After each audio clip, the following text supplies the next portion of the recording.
Hello प्यारे बच्चों, कैसे हैं आप लोग। आई होप बहुत अच्छे होंगे और आप लोगों को क्लासेस समझ में आ रही होंगी। हम लोगों ने जो आज का चैप्टर सॉल्व करने जा रहे हैं इससे संबंधित बहुत सारे जो तथ्य हैं वो देखे हैं और डिटेल क्लास में हमने उससे संबंधित बहुत सारे जानकारी को प्राप्त किया है।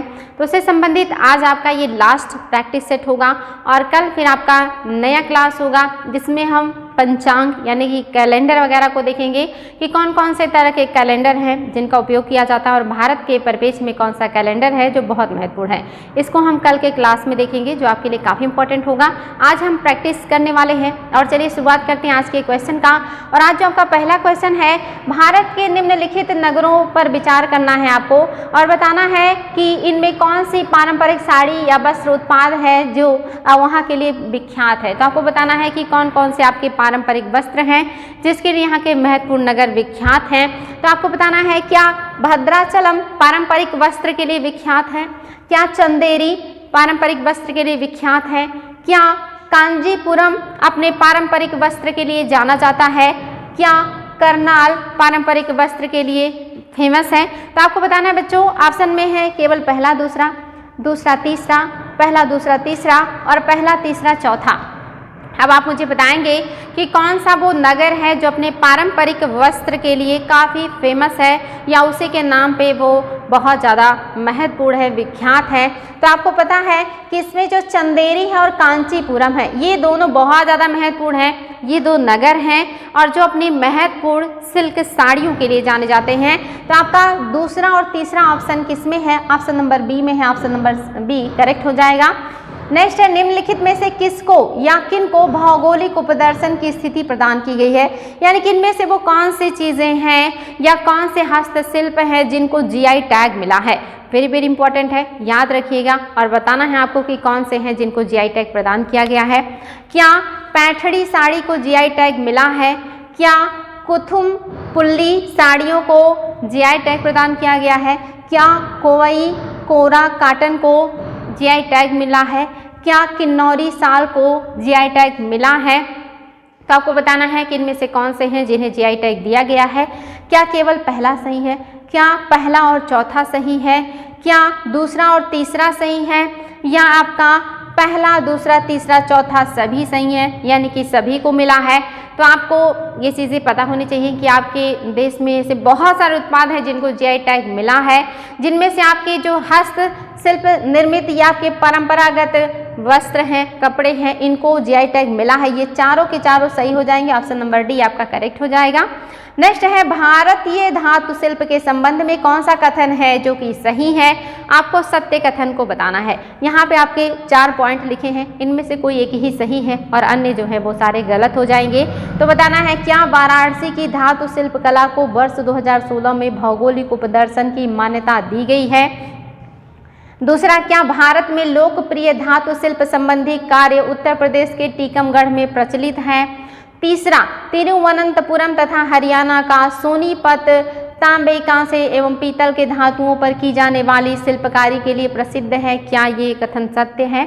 और चौथा, रायगढ़ रथों एवं पहियों वाले पीतल के घोड़ों के लिए प्रसिद्ध है।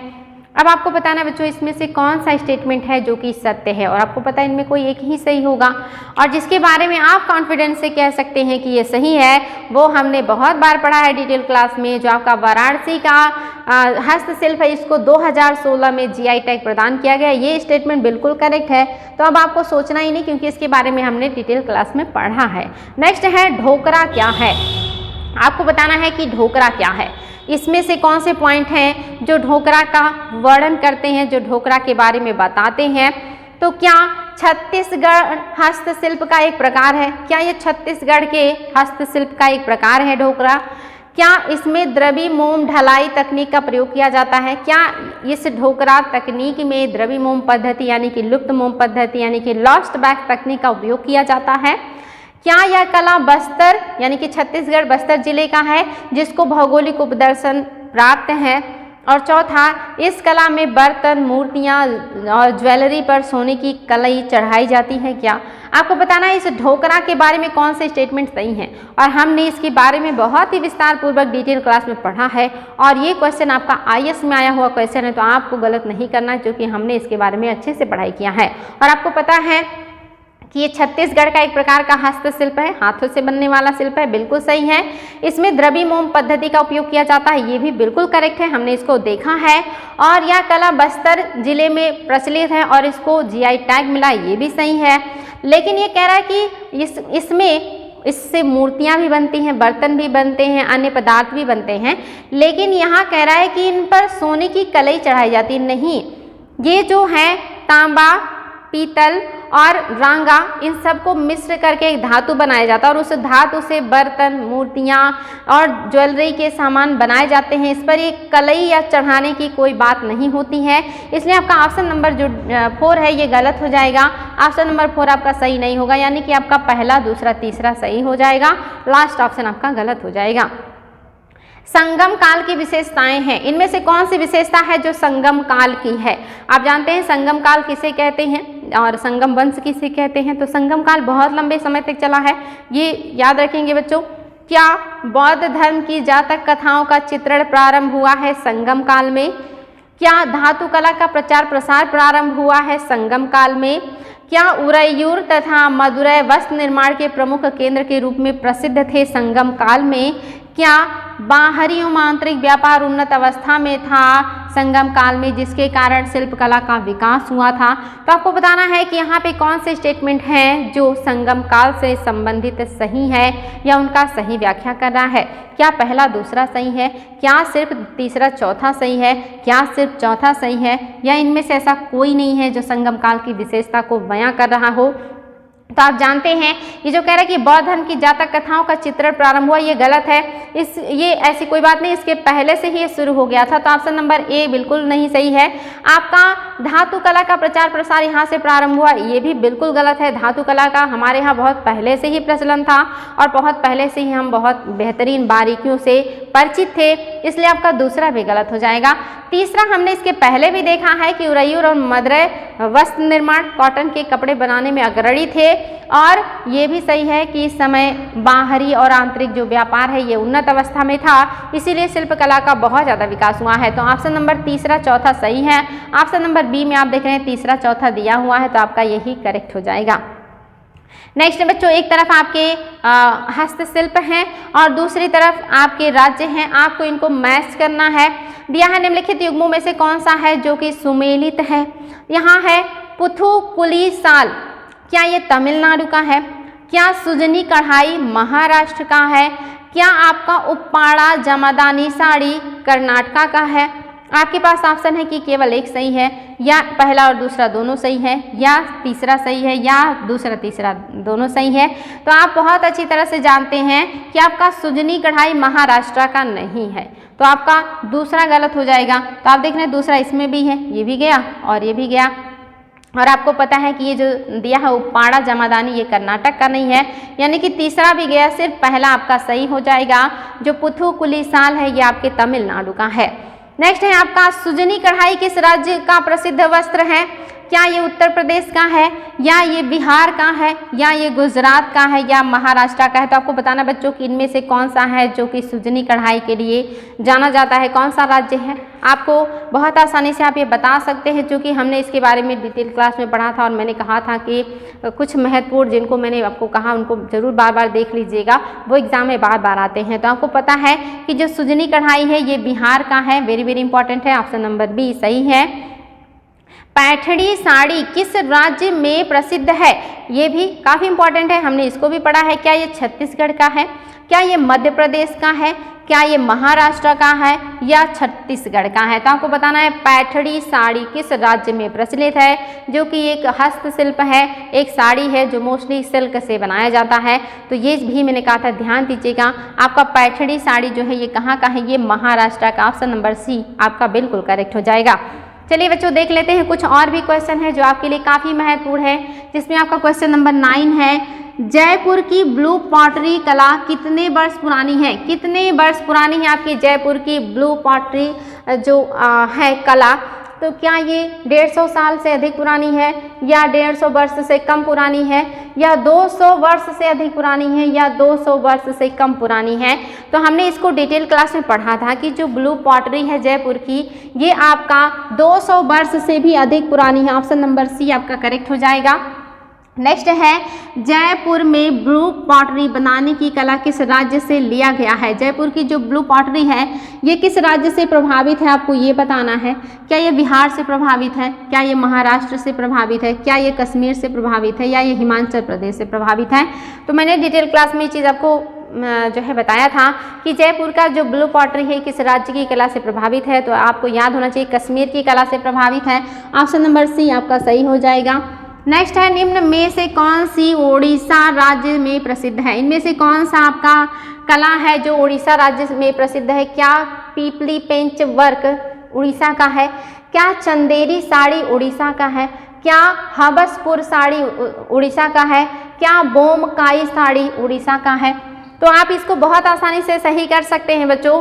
आईएएस जैसे एग्जाम्स में अगर हम ऐसे ही बारीकियों को ध्यान देते हैं तो बहुत आसानी से ऑप्शन को एलिमिनेट करके सही आंसर तक पहुंच जाते हैं। और यहाँ पर भी आपके पास बहुत ही बढ़िया अवसर है, आप ऑप्शन को एलिमिनेट करके आंसर को प्राप्त कर सकते हैं।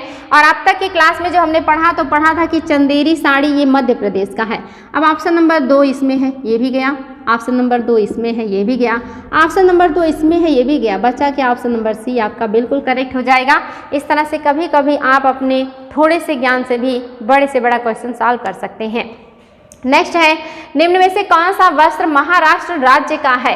क्या गढ़वाल साड़ी या गढ़वाल साड़ी महाराष्ट्र का है, क्या जरी कढ़ाई महाराष्ट्र में प्रसिद्ध है, क्या पुनेरी पगड़ी महाराष्ट्र का है, क्या ये सभी जो है वो महाराष्ट्र के वस्त्र हैं। तो सभी तो नहीं हो सकते क्योंकि गढ़वाल मतलब आप जानते हैं उत्तराखंड की बात कर रहा है। तो आपका ऑप्शन नंबर ए नहीं होगा, ऑप्शन नंबर डी भी नहीं होगा क्योंकि सभी की बात कर रहा है। आप जरी कढ़ाई की बात करेंगे तो इसके लिए बनारस सबसे ज़्यादा प्रसिद्ध है और ये अभी पूरे विश्व में प्रसिद्ध है, इंडिया में भी प्रसिद्ध है। ऑप्शन नंबर सी आपका करेक्ट हो जाएगा। पुनेरी जो पगड़ी है ये आपके महाराष्ट्र का है, ये चीज़ ध्यान देंगे, वेरी वेरी इंपॉर्टेंट है। नेक्स्ट है हाथ से निर्मित भगवान गणेश की प्रतिमा किस राज्य में प्रसिद्ध है। आपको बताना है कि कौन से राज्य में प्रसिद्ध है। तो आपके पास है क्या ये महाराष्ट्र राज्य का है, क्या ये जयपुर में प्रसिद्ध है, या ये राजस्थान में प्रसिद्ध है, या ये आपके बिहार में प्रसिद्ध है। तो आपको बताना है बच्चों कि कौन से राज्य में प्रसिद्ध है। देखिए यहाँ पे भी क्वेश्चन में टेक्निक है। अगर यहाँ पे पूछता कि गणेश भगवान की प्रतिमा किस स्थान पे प्रसिद्ध है तब आपका आंसर कुछ और होता। यहाँ पे पूछा किस राज्य में प्रसिद्ध है तो आंसर आपका बदल गया है। तो आपको बताना है कौन सा राज्य है। आपको पता है डिटेल क्लास में आपने पढ़ा था कि जो गणेश प्रतिमा है ये जयपुर में प्रसिद्ध है, लेकिन यहाँ पूछ रहा है किस राज्य में है तो ये राजस्थान हो जाएगा। लेकिन अगर प्लेस पूछता, स्थान पूछता तो सबसे एग्जैक्ट आंसर आपका जयपुर हो जाता। अगर पूछता कौन से स्थान पे प्रसिद्ध है तो आपका जयपुर हो जाता, लेकिन अगर राज्य पूछेगा तो आपका राजस्थान हो जाएगा। तो ऑप्शन नंबर आपका सी करेक्ट हो जाएगा। नेक्स्ट है राजस्थान का कौन सा जिला टेराकोटा का निर्माण करने में प्रसिद्ध है। क्या जयपुर प्रसिद्ध है टेराकोटा में, या उदयपुर प्रसिद्ध है, या डूंगरपुर प्रसिद्ध है, या जोधपुर प्रसिद्ध है। और टेराकोटा आप जानते हैं जो मिट्टी के बर्तन को बना करके पका दिया जाता है उन्हीं को टेराकोटा कहते हैं। यानी कि मिट्टी से निर्मित जो भी आपके बर्तन होते हैं चाहे वो हाथ से बने हो या वो चाक से बने हो, वो सारे आपके टेराकोटा कहलाते हैं। ये आपके लिए काफ़ी इंपॉर्टेंट है। तो आप जानते हैं कि इस टेराकोटा के लिए आपका उदयपुर जो है ये प्रसिद्ध है, जो कि आपके राजस्थान का है। नेक्स्ट है सामा चकेवा की मूर्ति किस राज्य में प्रसिद्ध है। मैंने कहा था ध्यान दीजिएगा, सामा चकेवा क्या ये बिहार का है, क्या राजस्थान का है, या ये महाराष्ट्र का है, या उड़ीसा का है। तो आप बहुत आसानी से बता सकते हैं कि जो सामा चकेवा की मूर्ति है ये किस राज्य का है, जो कि हमने आपसे कहा था कि इस पर जरूर ध्यान दीजिएगा। मिट्टी के हमारे यहाँ बहुत सारे उत्पाद बनाए जाते हैं और अलग अलग राज्य किसी न किसी उत्पाद में अपना नाम दर्ज कराता है। तो आपको पता है कि सामा चकेवा का जो मूर्ति है किस राज्य का है, वेरी वेरी इंपॉर्टेंट है, आप बिहार का है ये। नेक्स्ट है कालिको वस्त्र संग्रहालय का मुख्यालय कहाँ स्थित है। मैंने ये भी कहा था कि जब आप इसको पढ़ेंगे तो ध्यान दीजिएगा, ये एग्जाम में क्वेश्चन आ चुका है। कालिको वस्त्र संग्रहालय का मुख्यालय कहाँ है, तो आपको बताना क्या ये कोलकाता में है, या ये अहमदाबाद में है, या हैदराबाद में है, या पुणे में है। तो आप ये भी बता सकते हैं बच्चों, अगर आपने क्लास को अच्छे से देखा था तो वहाँ पे मैंने जो है लगभग 1-2 को छोड़ के सभी को कहा था कि जरूर देख लीजिएगा, एग्जाम में आए हुए हैं। और कालिको का आप जानते हैं कि ये कहाँ पे था, अहमदाबाद में था कालिको, वेरी वेरी इंपॉर्टेंट है, ऑप्शन नंबर बी सही है। सालार जंग संग्रहालय का मुख्यालय कहाँ स्थित है, क्या ये हैदराबाद में है, क्या ये पुणे में है, नई दिल्ली में है या भोपाल में है। तो आपको बताना है बच्चों कि जो आपका सालार जंग संग्रहालय का मुख्यालय कहाँ है, ये एग्जाम में बहुत ज़्यादा आता है। तो ये आपके हैदराबाद में था, मैंने आपको डिटेल क्लास में ये चीज़ बताया था। नेक्स्ट है, निम्न में से कौन सी कढ़ाई फारस से आई है। इनमें से कौन सी कढ़ाई है जो फारस से आई है और फिर वो भारत में आने के बाद काफ़ी प्रसिद्ध हो गया है, उसका प्रचलन हो गया है। तो क्या ये चीवर कढ़ाई है, क्या ये फुलकारी कढ़ाई है, क्या ये पैठड़ी कढ़ाई है या ये पटोला कढ़ाई है। तो आप बहुत आसानी से बता सकते हैं बच्चों कि इनमें से कौन सा कढ़ाई है जो फारस से आया है और भारत में इसका काफ़ी जो है प्रचलन हो गया था। ये काफ़ी इंपॉर्टेंट है और आपको पता है ये फुलकारी है और फुलकारी आपके पंजाब की है और ये वेरी वेरी इंपॉर्टेंट है, एग्जाम में बहुत ज़्यादा आता है। एक तरह का कढ़ाई है जो कि वस्त्रों पे किया जाता है और जिसमें पेड़ पौधे पत्तियां फूल बनाए जाते हैं, इसलिए इसको फुलकारी कहा जाता है। नेक्स्ट है, जड़ाऊ आभूषण का चलन किस काल से माना जाता है। यानी कि जब आभूषणों पर जड़ाई काम किया जाने लगा है, उस पर बहुमूल्य रत्न और अन्य जो चीज़ें हैं उनको जड़ने लगे हैं, वो कौन सा काल था। और हमने इसको भी पढ़ा था कि किस काल से वस्त्रों पर आभूषणों पर जड़ाई का काम हुआ और किस काल से भवनों पर जड़ाऊ काम शुरू हुआ था। दोनों का एक ही आंसर होगा, भवनों में जड़ाऊ काम आएगा तो भी आपका एक ही होगा और जब गहने की बात आएगी जड़ाऊ काम के लिए तो वो भी एक ही आंसर होगा। और आपको पता है वो कौन सा काल है और ये काफ़ी आपके लिए इम्पोर्टेंट है। क्या ये काल कुषाण काल है, क्या ये काल मुगल काल है, क्या ये काल सातवाहन काल है या ये काल इनमें से कोई नहीं है कि जो हो। तो मैंने आपको कहा था कि इसको ज़रूर ध्यान दीजिएगा, ये एग्जाम में क्वेश्चन आता है। अगर संगमरमर की भवन पर जड़ाऊ काम कहेंगे तब भी मुगल हो जाएगा और अगर आभूषणों पर जड़ाऊ काम की बात करेंगे तब भी मुगल हो जाएगा। दोनों का आंसर आपका मुगल हो जाएगा। ये चीज़ याद रखेंगे बच्चों, एग्जाम में ये क्वेश्चन बार बार आता है। तो आप देख रहे हैं ऑप्शन नंबर बी में है Mughal, option number B correct है। पटोला के संबंध में कौन सा कथन है जो कि सत्य है। क्या पटोला साड़ी अपनी सूक्ष्मता, बारीकी तथा सौंदर्य के लिए प्रसिद्ध है। क्या यह गुजरात राज्य की एक प्रकार की रेशमी साड़ी है। आपको बताना है कि केवल पहला सही है या केवल दूसरा सही है या दोनों सही है या कोई भी नहीं है जो कि सही हो। और ये भी मैंने आपको कहा था कि ध्यान दीजिएगा और काफ़ी आसान है ये। अगर आपने ज़रा सा भी सीरियसली क्लास को सुना या देखा है तो आप बहुत आसानी से बता सकते हैं कि बच्चों ये दोनों स्टेटमेंट पटोला के बारे में एकदम करेक्ट है। तो ऑप्शन नंबर सी आपका सही हो जाएगा, ऑप्शन नंबर सी दोनों सही है। नेक्स्ट है, निम्न में से किसे जीआई टैग मिला है। क्या कोल्हापुरी चप्पल को जीआई टैग मिला है, क्या पैठणी साड़ियों को जीआई टैग मिला है, क्या इन दोनों को मिला है या इनमें से ऐसा कोई नहीं है जिसको जीआई टैग मिला हो।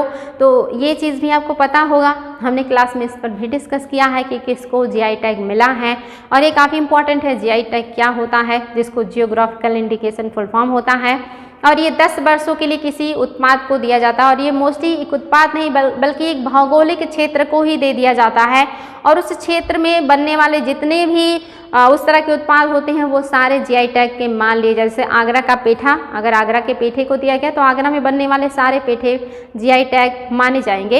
इस तरह से ये काफ़ी इंपॉर्टेंट है, याद रखेंगे 10 वर्षों का ये जीआई टैग होता है। उसके बाद फिर हमें उसको आगे बढ़वाना होता है, तो रिन्यूएबल कराना होता है कि आगे वो बढ़ता रहे। तो इसमें से बताना था बच्चों कि कौन से उत्पाद हैं जिनको जीआई टैग मिला है। तो आपको पता है कि कोल्हापुरी चप्पल को भी मिला है और पैठणी साड़ी को भी मिला है, ये दोनों सही हैं। जीआई टैग जरूर देख लीजिएगा कि वर्तमान में कौन से उत्पाद जो हैं जो नए नए जीआई टैग जिनको मिला है, क्योंकि ये भी एग्जाम में क्वेश्चन बनने लगे हैं कि हाल ही के वर्षों में या 2019 में या 20 में ईयर में पूछ सकता है कि इस ईयर में किन पदार्थों को या वस्तुओं को जीआई टैग का दर्जा दिया गया है।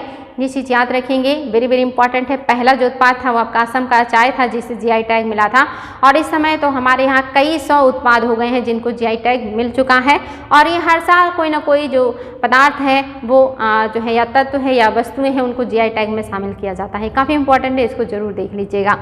नेक्स्ट है आपका, निम्न में से किस शहर को पीतल नगरी कहा जाता है। ये क्वेश्चन कई बार आ चुका है बच्चों और मैंने डिटेल क्लास में भी जिक्र किया था कि कौन से नगर को पीतल नगरी के नाम से जानते हैं, यानी कि वहाँ पे जो वस्तुएं हैं वो ज़्यादातर पीतल की बनाई जाती हैं या वो नगर पीतल की वस्तुओं को बनाने में महारत हासिल है। तो आप ये बहुत आसानी से बता सकते हैं क्योंकि ये उत्तर प्रदेश का ही जिला है। क्या ये मुरादाबाद है, क्या ये बिजनौर है, क्या ये जहानाबाद है, क्या ये जमशेदपुर है। तो आपको बताना है बच्चों कि उत्तर प्रदेश का वो कौन सा जिला है जिसको पीतल नगरी के नाम से जाना जाता है, जो पीतल की सामग्री बनाने में महारत हासिल है। और अगर आप उत्तर प्रदेश के स्टूडेंट हैं तो आपको ये सारी चीज़ें पता होनी चाहिए, क्योंकि यूपी स्पेशल में ये सारे क्वेश्चन बनते हैं कि कौन सा जिला किस उत्पाद में अग्रणी है, चाहे वो लोअर पीसीएस हो, समीक्षा अधिकारी हो, पीसीएस हो, या इस तरह के कोई भी एग्जाम्स हो, वनडे एग्जाम्स में भी ये क्वेश्चन आते हैं। तो आपको पता है कि जो मुरादाबाद है इसी को पीतल नगरी कहा जाता है, ये पीतल की वस्तुओं के लिए फेमस है। ऑप्शन नंबर ए आपका करेक्ट हो जाएगा। तो उम्मीद है बच्चों आपको ये सारे क्वेश्चन सॉल्व करके अच्छे लगेंगे और आप लोगों को अपना ज्ञान मजबूत करने में और भी जो है मदद मिलेगा, और आगामी एग्जाम्स में आपको हमारे क्लासेस से बहुत सारे क्वेश्चन देखने को मिलेंगे और वहाँ पे आप बेहतर परफॉर्मेंस करके आएंगे। इसी उम्मीद के साथ हर रोज़ हम आपके लिए बेहतरीन क्वेश्चन और बेहतरीन क्लासेस लेकर के उपस्थित हो रहे हैं और ये प्रयास जारी रहेगा। आप लोग भी अपनी तरह से मेहनत जारी रखिए जब तक आप लोग कहीं सेटल नहीं हो जाते, आपको बढ़िया स्थान नहीं मिल जाता। इसी उम्मीद के साथ बच्चों आज के लिए रहने देते हैं। नेक्स्ट डे हम फिर नए चैप्टर के साथ मिलेंगे और बहुत सारे इंपॉर्टेंट तथ्यों को डिस्कस करेंगे। आज के लिए इतना ही। Thank you.